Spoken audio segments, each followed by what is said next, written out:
Tuhan selama hidup kami. Amin.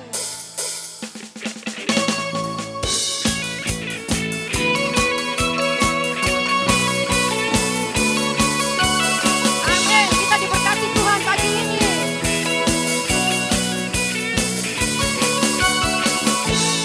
Kasih setiamu nyata bagiku, hikmat kebajikan tersedia bagiku. Sebab Allah sanggup limpahkan segalanya, dan anugerahnya sangat besar bagiku. Amin. Aku diberkati, aku dilimpahi, karena Allah sanggup untuk menyediakan. Aku diberkati, aku dilimpahi, atas sempurna anugerah Tuhan bagiku.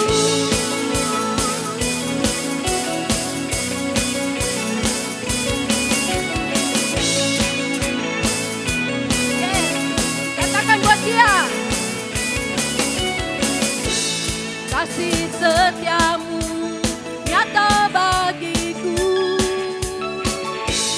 hikmat kebajikan tersedia bagiku.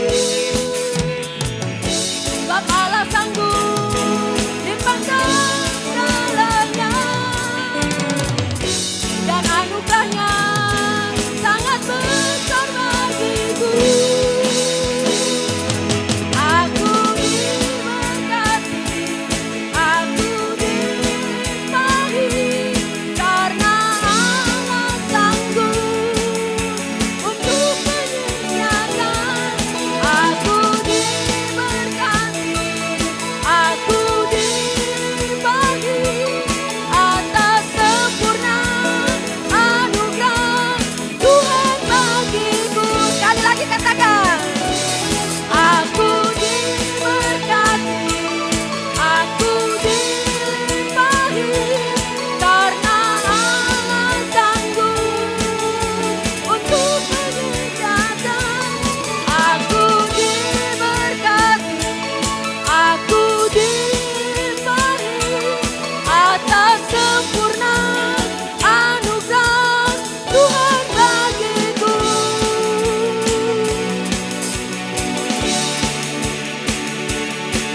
Amin. Engkau sanggup Tuhan.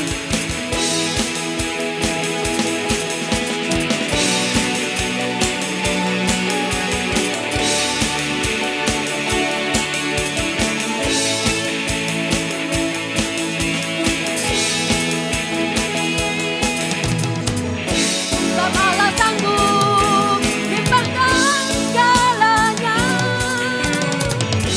dan anugerahnya sangat besar bagiku. Katakan. Sebab Allah sanggup limpahkan segalanya, dan anugerahnya sangat besar bagiku. Aku diberkati, aku dilimpahi. Yes, amin. Karena Allah sanggup untuk menyediakan. Aku diberkati, aku dilimpahi, karena Allah sanggup untuk menyediakan. Aku diberkati, aku dilimpahi, atas sempurna anugerah Tuhan bagiku.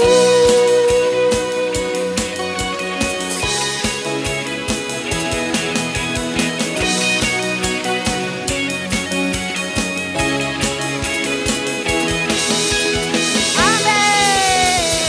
Yes. Kita diberkati Tuhan pagi ini. Amin.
dimatakan, mujizat dinyatakan.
Engkau satu-satunya yang kami andalkan.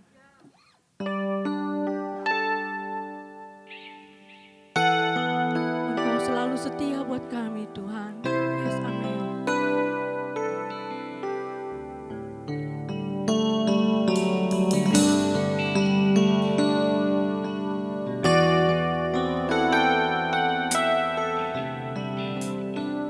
Mari kita nyanyikan ini dengan sepenuh hati. Katakan Dia setia.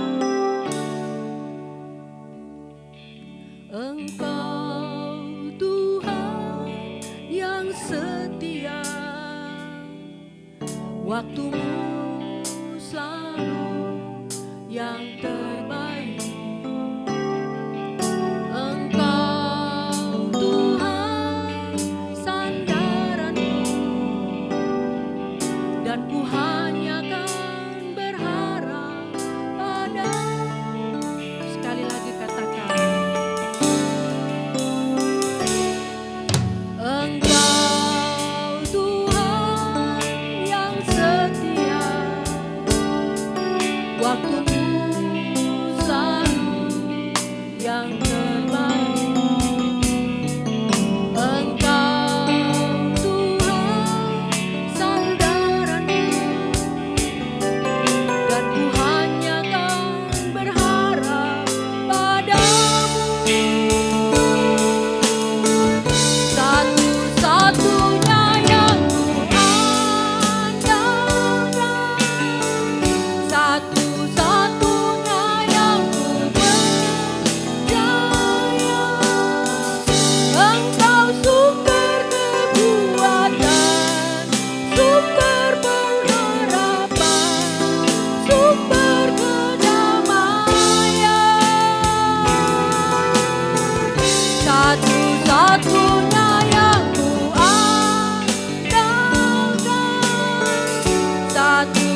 satu-satunya yang ku percaya. Engkau sumber kekuatan, sumber pengharapan, sumber kedamaian.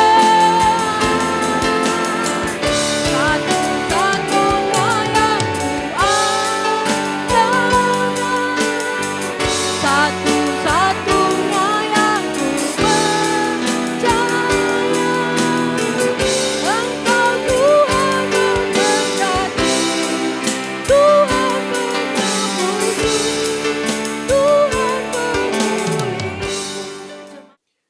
Shalom, jemaat Arauna yang saya kasihi, pemirsa YouTube channel untuk GB Arauna yang saya kasihi juga. Senang bertemu dengan Bapak Ibu kembali pada ibadah pagi hari ini atau sore hari ini. Saya berharap Bapak Ibu dalam kondisi yang sehat, tidak kurang suatu apa, dan senantiasa bisa mendengarkan firman Tuhan pada pagi hari ini dengan konsentrasi, dengan penuh pimpinan daripada Tuhan. Hari ini saya akan mulai sharing kebenaran firman yang saya beri judul Mengatasi Goncangan Hidup. Sharing firman ini saya susun ini berdasarkan apa yang saya dapat dalam perjalanan hidup saya juga, apa yang saya baca tentunya dalam baca firman Tuhan, kemudian apa yang saya dengar juga, sharing dari hamba-hamba Tuhan, dan terlebih adalah saya menghidupi sendiri apa yang saya baca dan apa yang saya dengar. Karena itu menjadi satu kesaksian juga buat saya, dan saya juga belajar dari apa yang saya akan sharing pada hari ini. Kita akan baca di Ibrani 12 ayat 26 sampai 27. Bunyinya seperti ini. Waktu itu suaranya menggoncangkan bumi. Tetapi sekarang ia memberikan janji, satu kali lagi aku akan menggoncangkan bukan hanya bumi saja, melainkan langit juga. Ayat 27, ungkapan satu kali lagi menunjuk kepada perubahan pada apa yang didapat digoncangkan karena ia dijadikan supaya tinggal tetap apa yang tidak tergoncangkan. Demikian firman Tuhan. Kalau kita baca ayat ini, ya, mengenai goncangan. Kalau kita lihat dalam Kamus Besar Bahasa Indonesia, goncangan itu kalau saya kemarin ada baca, itu adalah goyangan atau suatu kondisi di mana kita itu dalam kondisi yang berayun-ayun, tapi disebabkan oleh faktor eksternal. Jadi bukan dari dalam diri kita sendiri. Ada satu hal yang mungkin sering kita alami, yaitu misalnya earthquake atau gempa bumi. Itu adalah satu kondisi yang kita sebenarnya tidak mengharapkan, tidak tahu, tetapi kondisi tiba-tiba muncul dalam kehidupan kita, dan itu membuat kita menjadi tidak stabil.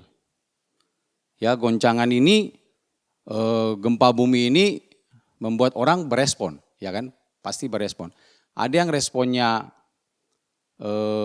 segera berlari untuk mencari perlindungan, ada yang juga mungkin ya tenang-tenang aja. Saya dari kecil hidup di daerah yang memang daerah timur yang sering juga terjadi gempa, meskipun gempanya tidak besar ya. Kalau ukuran skala Richter tidak seperti gempa-gempa besar lainnya yang 7-8 skala Richter itu enggak. Tapi itu sering saya alami. Dan responnya orang ketika itu adalah pasti mereka berlarian keluar dari rumah. Tujuannya apa? Supaya mencari perlindungan, ya. Tapi ada juga yang mungkin dia karena pertama kali ketakutan dia kan nggak tahu. Jadi akhirnya apa? Dia tinggal di dalam rumah mencari perlindungan tapi di bawah meja atau di bawah satu tempat yang bisa menutupi dia. Padahal itu adalah satu hal yang salah. Dia harus mencari tempat terbuka supaya bisa mendapatkan perlindungan yang sebenarnya. Yaitu tidak ada satupun yang di atas benda supaya jangan sampai ketika gempa itu terjadi dan jatuh menimpa orang tersebut. Nah, itu juga yang terjadi dalam kehidupannya kita sebenarnya. Kadangkala dalam kehidupan kita banyak sekali goncangan yang kita hadapi, khususnya dalam hidup ini. Banyaklah yang itu datang tanpa kita tahu, tanpa bisa kita prediksi, tiba-tiba datang begitu aja. Contoh misalnya dalam goncangan dalam usahanya kita misalnya, kalau Bapak Ibu punya usaha, kita tahu dalam 2-3 tahun terakhir ini ada yang namanya pandemi. Banyak sekali orang yang karena pandemi ini mengalami perusahaannya tutup atau kalaupun tidak sampai tutup merugi dalam jumlah yang besar. Nah, ini membuat orang itu kesulitan, ya. Atau mungkin ada kena masalah pajak dan sebagainya. Dan banyak hal yang saya lihat itu membuat orang-orang tersebut bingung. Dalam pekerjaan juga sama. Tiba-tiba banyak yang kena PHK. Atau mungkin kalaupun tidak kena perampingan atau PHK, mungkin dia didemosi. Misalnya turun jabatan. Sehingga apa? Sehingga tidak ada penghasilan. Dalam studi misalnya untuk anak-anak yang masih sekolah, ketika mau menempuh untuk ke jenjang yang berikut, mau ujian ternyata tidak lolos. Atau mungkin pada saat tes mendapatkan hasil yang jelek, itu semua hal-hal yang dalam hidupnya kita nggak bisa prediksi. Siapa yang bisa memprediksi mengenai pandemi ini? Nggak ada. Kemudian juga dalam hal keluarga dan lain-lain, banyak sekali hal-hal yang kita alami. Ya, yang disebut dengan goncangan-goncangan itu. Tetapi ingat, Tuhan mau pada saat kita menghadapi goncangan itu kita menjadi pemenang. Kita harus menang, bukan supaya kita hancur, ya. Karena kita ini adalah umat pilihan Tuhan. Kita punya Tuhan yang besar yang sanggup membawa kita untuk keluar dari situ. Nah, cuman seringkali kalau kita dapati, kita itu selalu suka curiga sama Tuhan. Ya, curiga sama Tuhan. Kok saya bisa kena begini ya? Kadang kita berpikir seperti itu. Kok bisa saya dapat seperti ini? Apa yang saya lakukan? Saya rajin melayani Tuhan? Saya aktif dalam melayani? Kok bisa kena begitu loh? Kok bisa hal seperti ini menimpa pada saya? Kadang-kadang kita suka berpikir seperti itu. Apakah Tuhan punya maksud yang kurang mulia dalam hidupnya saya? Jadi pikiran-pikiran itu membuat kita akhirnya jadi apa? Jadi menaruh rasa curiga sama Tuhan. Nah, ini yang menurut saya satu hal yang salah yang kita harus berhati-hati. Saya sering melihat banyak orang seperti itu. Ya, kalau kita belum mengalami mungkin kita nggak ngomong seperti itu. Tapi ketika kita mengalami hal itu membuat kita tanpa sadar berpikir ke arah sana.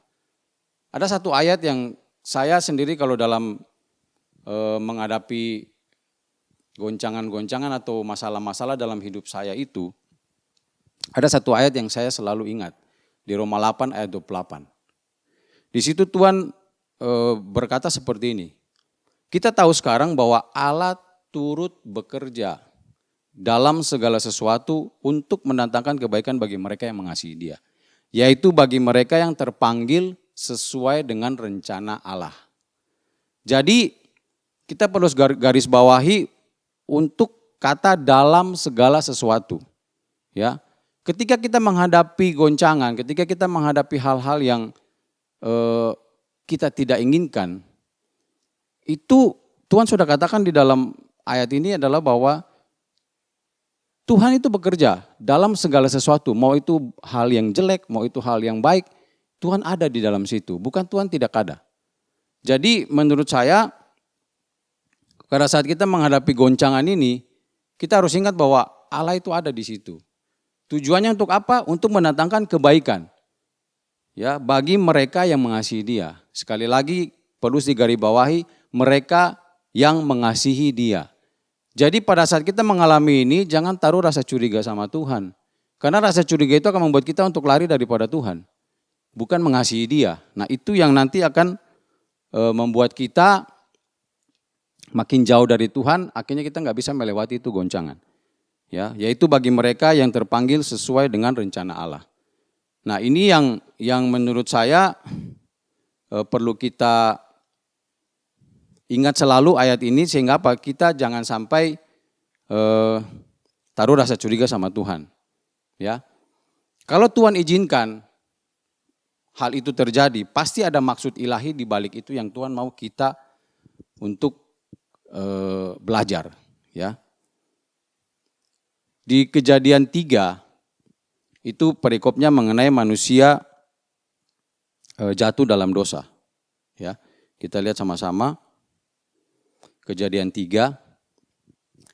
Dosa pertama yang manusia lakukan sebenarnya bukan mencuri, bukan membunuh, bukan berzina, tapi apa? Curiga sama Tuhan. Itu yang dilakukan oleh Adam dan Hawa. Kalau kita baca di dalam Kejadian 3 itu, manusia jatuh ke dalam dosa. Ya, di ayat yang pertama, adapun ular adalah yang paling cerdik di antara segala binatang darat yang dijadikan oleh Tuhan Allah. Ya, jadi ular itu adalah binatang yang paling cerdik. Makanya sering dikatakan cerdik seperti ular, tapi jangan ambil liciknya, tapi ambil tulusnya dari merpati, seperti itu. Ular itu berkata kepada perempuan itu, tentulah Allah berfirman, semua pohon dalam taman ini jangan kamu makan buahnya, bukan?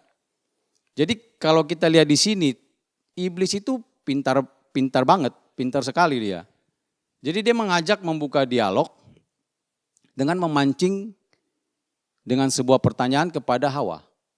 Ya, dia tahu nggak kalau pertanyaannya itu punya jawaban yang seharusnya dia juga sudah tahu. Ya, ular itu sudah tahu jawabannya, cuman dia bertanya, dia memancing kepada Hawa. Ya, semua pohon di taman ini jangan kamu makan buahnya kan. Jadi dia bertanya, kalau dalam bahasa Makassar mungkin, Hawa, Tuhan bilang sama kau toh, jangan kau makan ini buah semua dalam taman ini toh. Nah, dia kurang lebih dia bilang seperti itu. Lalu sahabat perempuan itu kepada ular itu, buah pohon-pohonan dalam taman ini boleh kami makan. Nah, jadi Hawa bilang, tidak, buah ini boleh kita makan. Ya, tidak seperti yang kamu bilang. Tetapi tentang buah pohon yang ada di tengah-tengah taman, Allah berfirman, jangan kamu makan ataupun raba buah itu, nanti kamu mati. Jadi Hawa bilang semua boleh kita makan, tapi ada satu pohon yang kita tidak boleh makan yang ada di tengah-tengah pohon itu, ya di tengah-tengah taman ini. Karena ketika kita akan makan itu, kita akan mati. Nah, ular menanggapi, dialog mulai terjadi. Setelah dia membuka pertanyaan, pertanyaannya dijawab, dia mulai buka satu hal, yaitu satu jawaban kepada perempuan itu seperti ini. Tetapi ular itu berkata kepada perempuan itu, sekali-kali kamu tidak akan mati. Jangan kau percaya itu, tidak mungkin kamu mati. Jadi dia mulai memberikan statement atau jawaban-jawaban kepada perempuan itu. Tetapi Allah mengetahui bahwa pada waktu kamu memakannya, matamu akan terbuka dan kamu akan menjadi seperti Allah, tahu tentang yang baik dan yang jahat. Jadi pada saat ular menanggapi jawaban daripada Hawa, dia mulai mengatakan, siapa bilang kamu mati? Kamu enggak mati. Cuman kalau kamu makan itu justru kamu akan terbuka, kamu akan punya pengetahuan, hikmat, sehingga kamu bisa jadi seperti Allah. Tahu mana yang baik dan mana yang jahat. Nah, akhirnya perempuan itu mulai terpengaruh. Jadi perempuan itu mulai bahwa buah pohon yang baik itu untuk dimakan dan sedap kelihatannya. Lagi pula pohon itu menarik hati karena memberi pengertian. Lalu ia mengambil dari buahnya dan dimakannya dan diberikannya juga kepada suaminya yang bersama-sama dengan dia dan suaminya pun memakannya. Akhirnya apa? Hawa termakan dengan apa yang iblis katakan. Karena memang pada dasarnya kita ini kalau sebagai manusia itu cepat sekali teman, apalagi kalau kita diangkat, oh kamu nanti mau menjadi seperti Allah, bisa tahu semuanya. Ya seperti itu. Maka terbukalah mata mereka berdua dan mereka tahu bahwa mereka telanjang. Lalu mereka menyemat daun pura ara dan membuat cawat. Jadi yang saya boleh katakan di sini adalah si iblis mulai membuat manusia merasa ragu sama Tuhan. Ya, merasa curiga sama Tuhan. Jangan-jangan Tuhan ini tipu saya. Sebenarnya saya tidak mati, tapi saya bisa jadi seperti Tuhan. Saudara, kalau kita mau flashback kembali, kita ini punya otak sebesar apa sih? Mau kita sama seperti Tuhan? Pernah ada satu film yang orang itu berusaha menjadi seperti Tuhan. Lama-lama dia stres sendiri. Karena segala hal dia mau tahu, akhirnya dia yang pusing. Tidak mampu dia. Sekalipun kita mau, kita tidak akan mampu. Nah, bacaan di Kejadian 3 ini, ada beberapa hal yang saya mau katakan, sampaikan kepada saudara, bahwa iblis itu saking cerdiknya, dia itu kan bapa segala pendusta. Jadi jangan sekali-sekali membuka dialog sama yang namanya iblis. Ketika kita membuka dialog dengan namanya iblis, kita akan diseret sama dia. Jadi jangan sekali-sekali kasih kesempatan. Karena kita juga belum tentu mampu melawan dia. Apalagi kita tidak punya pengetahuan tentang firman Tuhan. Jadi kalau sudah malas-malas baca firman Tuhan, jangan sekali-sekali mau coba dialog sama Tuhan, sama iblis. Tuhan saja pakai firman untuk melawan iblis ketika dia dicobai, apalagi level cuman kita. Seperti itu. Itu akan membuat kita akhirnya jadi tidak percaya sama Tuhan. Karena memang tujuannya dia itu. Dia itu suka membuat kita supaya ragu, curiga sama Tuhan. Akhirnya apa? Kita lari dari Tuhan. Ya seperti itu. Nah, kita harus punya iman yang positif. Iman jangan negatif. Kalau iman negatif, itu imannya buruk. Ya. Pada saat kita mengalami yang namanya goncangan, kita butuh iman yang positif supaya kita bisa meresponi goncangan itu dengan baik. Ya.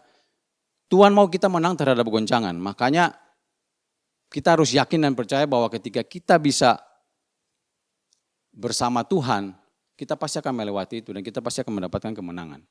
Nah, kata waktu itu di dalam bacaan kita yang pertama tadi, waktu itu adalah waktu di mana kita mengalami goncangan atau yang waktu sesuai dengan waktu kita sekarang atau yang bisa kita sebut dengan kronos. Ya, tapi waktu kita mengalami goncangan itu ada juga waktu-waktu di mana itu adalah kairos Tuhan yang mau bekerja dalam hidupnya kita. Nah, jadi ketika kita mengalami goncangan, jangan kita buru-buru panik. Terus habis itu nggak tahu apa yang mau kita lakukan. Pada saat kita mengalami goncangan, yang perlu kita lakukan adalah cari Tuhan. Ya, jangan dipengaruhi dengan berbagai macam hal-hal yang membuat kita akhirnya lari dari Tuhan, malah pergi menjauh dari Tuhan, curiga sama Tuhan yang tadi saya bilang. Jangan, cari Tuhan, masuk dalam hadiratnya, minta dia tuntun, minta dia tolong. Dan saya yakin Tuhan pasti akan tolong kita. Sudah beberapa kali saya mengalami hal seperti ini dan saya berlutut di hadapan Tuhan, minta Tuhan tolong, minta Tuhan tuntun. Dan selalu yang saya dapat adalah apa? Dia tolong. Dia akan mengkonfirmasi kita lewat berbagai hal yang kita alami. Ya, jadi minta tuntunan dari Tuhan. Bukan berarti bahwa, oh kalau nggak ada masalah, saya nggak perlu cari. Nanti tunggu ada masalah baru saya datang, nggak seperti itu juga. Maksudnya pada saat kita mengalami masalah atau tidak, ya kita perlu dari Tuhan. Tapi ketika kita dapat masalah, jangan sekali-sekali kita menaruh curiga sama Tuhan, nah akhirnya kita pergi. Kenapa? Kita merasa Tuhan itu tidak adil dan sebagainya. Nah itu yang tidak boleh. Nah, kemudian kata suaranya itu adalah suara Tuhan. Jadi pada saat kita mengalami goncangan, ketika kita masuk dalam hadirat Tuhan, kita mencari dia di dalam hadirat Tuhan, dia akan mulai bersuara. Bukan berarti bahwa suara yang kita dengar itu seperti audible voice waktu zaman di perjanjian lama dan sebagainya, enggak. Tuhan itu bisa berbicara lewat firman Tuhan yang kita baca. Itu firman Tuhan pada saat kita mengalami goncangan, ketika kita datang minta sama Tuhan, minta pertolongan, dia itu bisa berbicara lewat firman itu. Firman itu tiba-tiba menjadi hidup. Ya, kita perlu dengar suaranya. Pada saat kita mau dengar suaranya itu kita butuh yang namanya suasana yang hening. Karena kalau bising suara Tuhan susah didengar. Makanya perlunya kita saat teduh. Kita selalu saat teduh waktu pagi atau malam. Saya biasanya pagi atau malam. Karena waktu pagi itu semuanya hening, tidak ada sama sekali suara pagi-pagi itu. Suara burung pun mungkin tidak ada. Nanti sudah agak-agak jam 7 mulai ada suara-suara burung semuanya. Tapi suara yang lain hampir tidak ada. Bukan hampir, tidak ada sama sekali.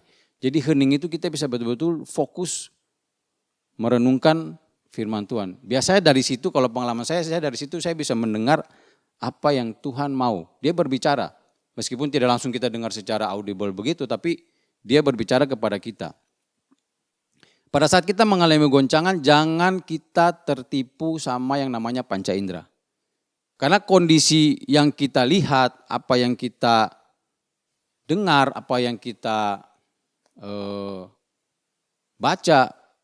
apa yang kita cium, semuanya itu adalah realita yang kita hadapi. Kalau kita tertipu, oh saat ini saya lagi susah, lagi sulit, semuanya tidak ada jalan keluar. Kalau kita terpengaruh dengan panca indera, kita nggak bisa dapat pertolongan. Jadi kita perlu melatih kita punya kepekaan. Ada indera yang berikut, indera keenam namanya. Cuman indera keenam itu bukan yang seperti orang yang cenayang-cenayang begitu, bukan. Indera keenam ini adalah indera rohaninya kita. Ya, telinga roh kita bisa pakai untuk mendengar apa yang Tuhan mau katakan. Ya, makanya kita perlu yang namanya mendalami firman Tuhan lewat saat teduh. Itu yang saya lakukan ketika saya lagi kena masalah, ketika saya lagi kena problem yang berat yang saya nggak bisa solusikan sendiri. Ya, Tuhan mau kita jangan hidup berdasarkan fakta. Tapi hiduplah, ini satu hal yang saya suka sekali. Tuhan tidak mau kita hidup berdasarkan fakta, tapi Tuhan mau kita hidup dalam kebenaran. Atau hidup berdasarkan apa yang Tuhan katakan. Kenapa? Karena di dalam kebenaran itu ada yang namanya otoritas ilahi. Ya, sekali lagi saya katakan, dalam kebenaran ada otoritas ilahi, tetapi dalam fakta yang kita lihat itu hanya ada informasi. Contoh, faktanya kita lagi kena masalah. Tapi kebenaran atau Tuhan mau katakan bahwa kita ketika hidup ini harus punya iman. Masalah boleh ada tapi kita punya iman dan kita yakin kita bisa lewati. Fakta kita lagi sedih, lagi susah. Tapi kebenaran mengatakan bahwa kita harus angkat hati supaya apa? Supaya kita dapat kekuatan dari Tuhan untuk bisa mengucap syukur atas apa yang kita alami itu. Kemudian kita akan mencari jalan bagaimana kita bisa keluar. Tentunya bersama dengan Tuhan. Jadi kebenaran itu di atas fakta. Kalau fakta itu informasi, kebenaran itu adalah otoritas Tuhan yang Tuhan mau kita bisa melampaui yang namanya fakta itu. Fakta boleh ada, bukan tiba-tiba fakta itu hilang aja, enggak.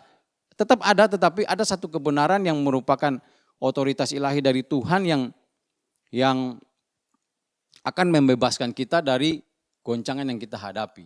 Kita jadi punya kekuatan, kita jadi punya harapan untuk bisa melangkah ke depan.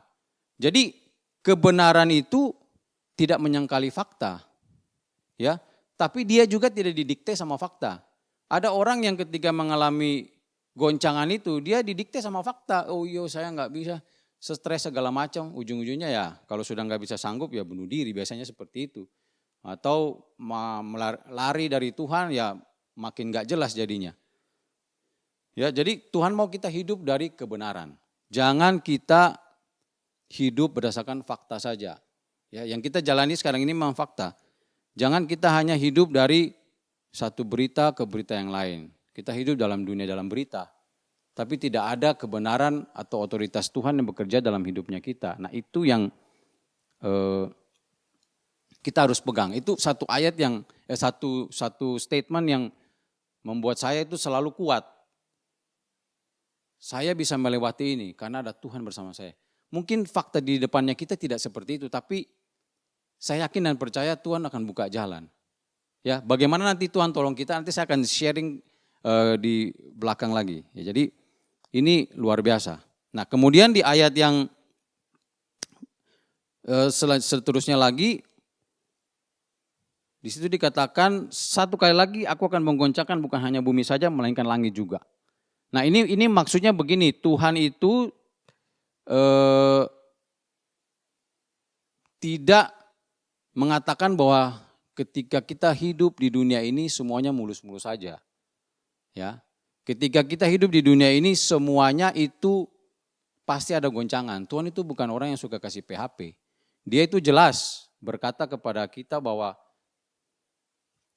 ketika kamu ada di dunia kamu akan mengalami banyak goncangan, tapi kuatkan hatimu. Ya, karena Tuhan sendiri sudah mengalahkan dunia. Dia pasti akan kasih jalan keluar bagi kita, dia akan jalan sama kita, dia akan bersama-sama dengan kita untuk membawa kita untuk keluar daripada goncangan itu. Ya, makanya kalau kita punya Tuhan itu, kita hidup bahagia. Karena kita apa? Kita punya pegangan. Tuhan itu batu karang, Tuhan itu seperti sauh bagi kapal untuk menahan, yang bisa menahan dia untuk tidak terseret sama arus. Ya, seperti itu. Kemudian di ayat 27, ungkapan satu kali lagi itu menunjuk kepada perubahan pada apa yang dapat digoncangkan. Karena ia dijadikan supaya tinggal tetap apa yang tidak tergoncangkan. Di ayat 27 ini mau berkata begini bahwa Tuhan izin, kadang-kadang Tuhan tidak memberikan goncangan dalam hidupnya kita. Tapi Tuhan izinkan itu terjadi supaya mau meruntuhkan hal-hal yang patut diruntuhkan dalam hidupnya kita. Kadang dalam hidupnya kita itu kita masih pakai kita punya kesombongan, masih pakai kita punya kehebatan. Nah itu Tuhan mau runtuhkan. Supaya apa? Supaya Tuhan mau perkara kekal itu berdiri tegak. Tuhan mau semua hal lain diruntuhkan. Hanya pegang sama Tuhan. Karena banyak orang yang suka pakai kemampuannya sendiri, kehebatannya sendiri untuk bisa melangkah sendiri. Nah itu yang kadang-kadang Tuhan mau pakai dalam hidupnya kita supaya kita bisa melewati ini. Saudara, pandemi ini mengajarkan kepada kita apa? Bahwa kita sekaya apapun, sehebat apapun, ketika kita dalam pandemi kemarin, apa yang kita bisa lakukan dengan semua yang kita miliki? Orang yang sakit, punya duit banyak, tapi tidak bisa dipakai itu duit. Mau ke luar negeri aja gak bisa kan? Mau naik pesawat aja gak bisa. Jadi kembali lagi bahwa kita ini punya hal-hal dalam hidupnya kita yang harus kita runtuhkan. Kita pegang hanya satu, pegang Tuhan. Karena di luar itu tidak ada lagi. Pandemi sudah membuktikan itu. Ya, semuanya kembali kepada hubungan, bukan kepada benda. Kalau dulu saya bergantung sama saya punya uang, saya bergantung sama saya punya kehebatan, sekarang nggak bisa lagi. Kita bergantung sama hubungan kita dengan Tuhan. Kita kembali kepada relationship. Nah, Tuhan mau kita jangan memberikan hal-hal duniawi, kembali lagi kepada Tuhan. Ada 3 hal yang saya mau sharingkan yang bisa kita lakukan ketika kita menghadapi goncangan. Yang pertama, percaya kepada Tuhan. Seperti yang saya bilang tadi di depan bahwa ketika kita mengalami goncangan, kita harus serahkan semuanya sama Tuhan. Jangan sekali-sekali taruh rasa curiga. Amsal 3 ayat 5 berkata seperti ini. Percayalah kepada Tuhan dengan segenap hatimu dan jangan bersandar pada pengertianmu sendiri. Kenapa Tuhan berkata demikian? Jangan kamu percaya atau bersandar pada pengertianmu. Karena pengertian kita itu biasanya dikontrol atau didrive sama kita punya panca indera. Apa yang biasa kita jalanin itu semua membuat kita akhirnya terpengaruh. Akhirnya kita percaya pada itu. Akibatnya apa? Kita nggak bisa keluar dari kesulitannya kita. Kita nggak bisa keluar dari goncangannya kita. Jadi kita perlu belajar untuk bisa keluar dari panca indera yang kita punya. Tujuannya apa? Supaya kita jangan bersandar sama pengertiannya kita. Kita kembali kepada Tuhan. Dan tidak semua orang bisa lakukan itu loh. Banyak hal-hal yang di luar dia, itu yang mempengaruhi dia punya kondisi. Ya, bagaimana saya pernah dulu punya kejadian traumatis, bagaimana saya punya kesombongan, bahkan mungkin keminderan kita, itu semua hal-hal yang mempengaruhi kita untuk bisa berserah sama Tuhan. Kenapa? Karena kita punya panca indera yang sehari-hari kita hidupi, yang membuat kita akhirnya apa? Susah untuk percaya sama Tuhan.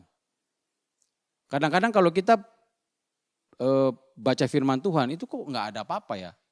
Maksudnya kayak lewat-lewat aja, tidak ada sesuatu. Kenapa? Karena kita tidak sungguh-sungguh baca itu. Kalau kita sungguh-sungguh baca firman itu bisa tiba-tiba hidup seperti yang saya bilang tadi. Itu tiba-tiba bisa berbicara sama kita begitu loh. Karena apa? Karena kita sepenuh hati membacanya. Kondisi kita lagi terjepit, kita lagi dalam kesulitan. Dan itu membuat kita akhirnya apa? Ketika baca itu tiba-tiba Tuhan bilang, kamu begini loh, kamu begitu loh. Itu yang membuat kita jadi punya kekuatan. Kalau enggak kita baca firman Tuhan, kalau orang enggak percaya cuma baca-baca, ya nonsen aja ini. Ya cuma seperti sepucuk kertas atau sebuah buku saja tapi tidak ada kekuatan apa-apa. Jadi Tuhan itu sembunyikan kebenaran bagi orang yang tidak percaya. Jangan pikir meskipun kita enggak percaya terus Tuhan nanti yang akan bukakan kebenaran. Enggak. Tuhan tunggu kita untuk mau punya kerinduan datang baru dia bukakan. Nah itu yang harus kita punya. Dalam Mazmur 37 ayat 5 di situ dikatakan serahkan hidupmu kepada Tuhan dan percaya kepadanya maka ia akan bertindak. Ya. Yang kedua, buatlah perencanaan. Setelah kita sudah menyerahkan kepada Tuhan, kita jangan diam aja. Karena iman, kita kalau serahkan sama Tuhan kan kita langsung punya iman yang timbul. Pada saat iman itu timbul, terus hanya timbul-timbul saja, oh ya cuman merasa punya kekuatan, merasa terus tidak berbuat sesuatu. Firman Tuhan katakan iman tanpa perbuatan itu mati. Jadi kita harus mulai melangkah. Sebelum melangkah harus punya rencana dulu. Apa yang saya mau kerjakan? Contoh misalnya saya lagi kena PHK atau perampingan. Stres kan pasti, aduh ini keluarga saya mau makan apa, harus bagaimana. Datang sama Tuhan. Tuhan kenapa ini terjadi kepada saya? Apa yang saya harus lakukan? Duduk diam di bawah kaki Tuhan. Dia akan berbicara kepada kita. Setelah dia berbicara, lewat firman Tuhan yang kita baca, lewat mungkin sharing daripada hamba Tuhan, kita mulai melangkah dengan apa? Buat rencana. Saya mau bikin apa nih habis ini? Saya mau buka usaha sendiri kah? Atau saya mau cari kerja lagi yang lain kah? Atau bagaimana? Nanti di situ Tuhan akan tuntun. Ya, serahkan segala perbuatanmu kepada Tuhan maka terlaksanalah segala rencanamu. Jadi siapa bilang iman itu tidak melibatkan perencanaan? Tidak, harus punya perencanaan yang jelas.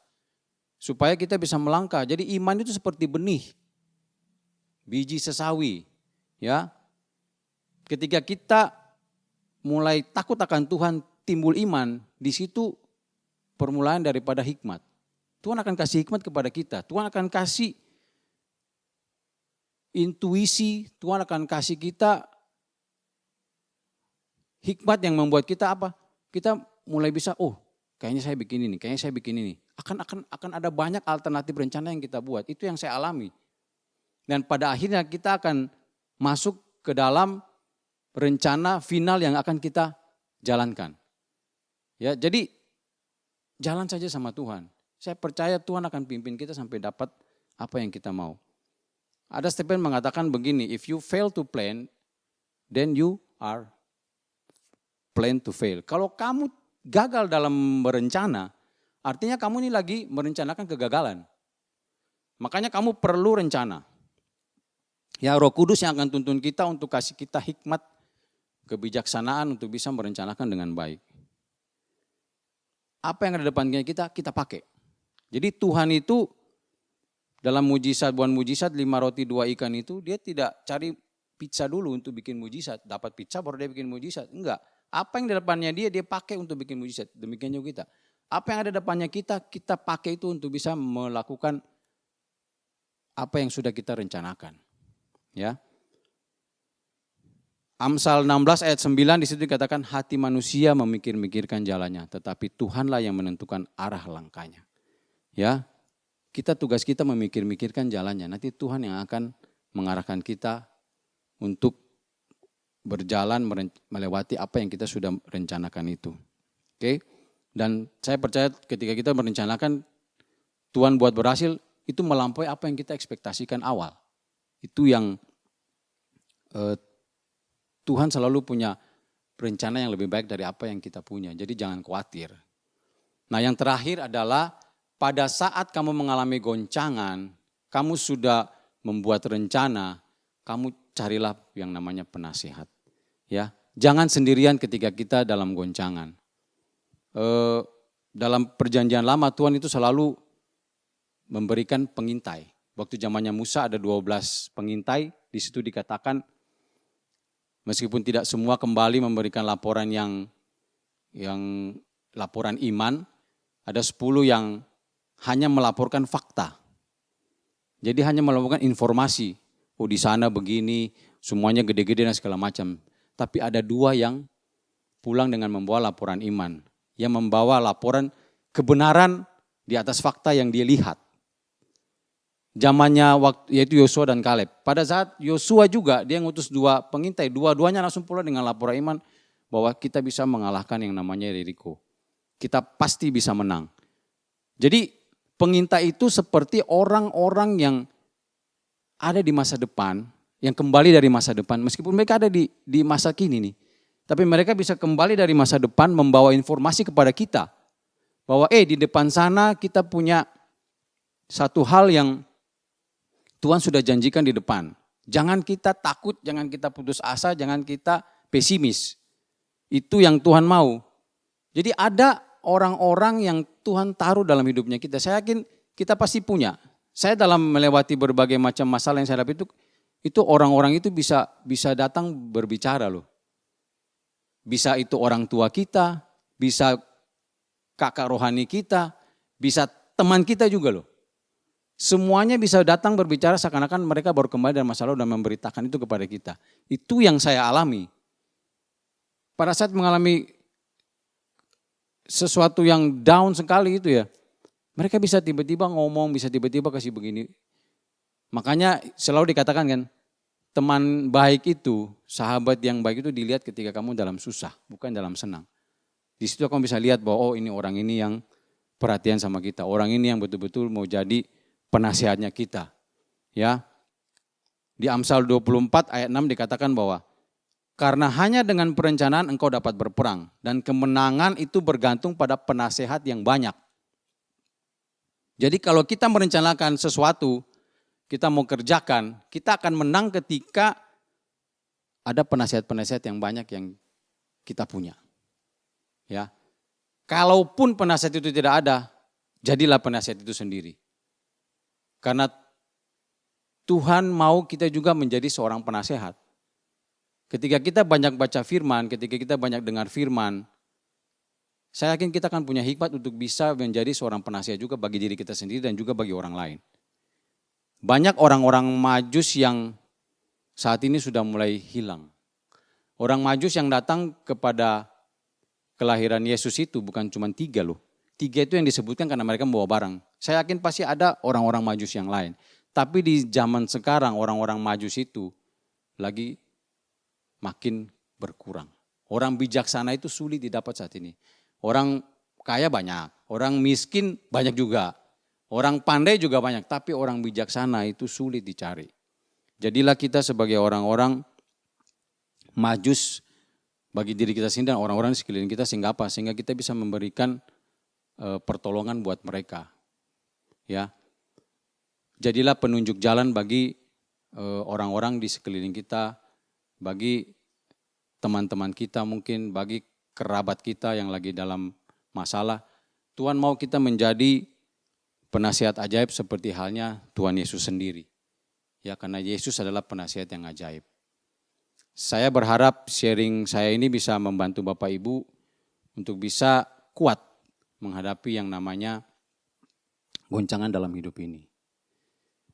Oke, mari kita berdoa. Saya mau mendoakan Bapak Ibu sekalian, kalau saat ini mungkin lagi dalam masalah, lagi dalam kondisi yang tidak baik, kita doa sama-sama.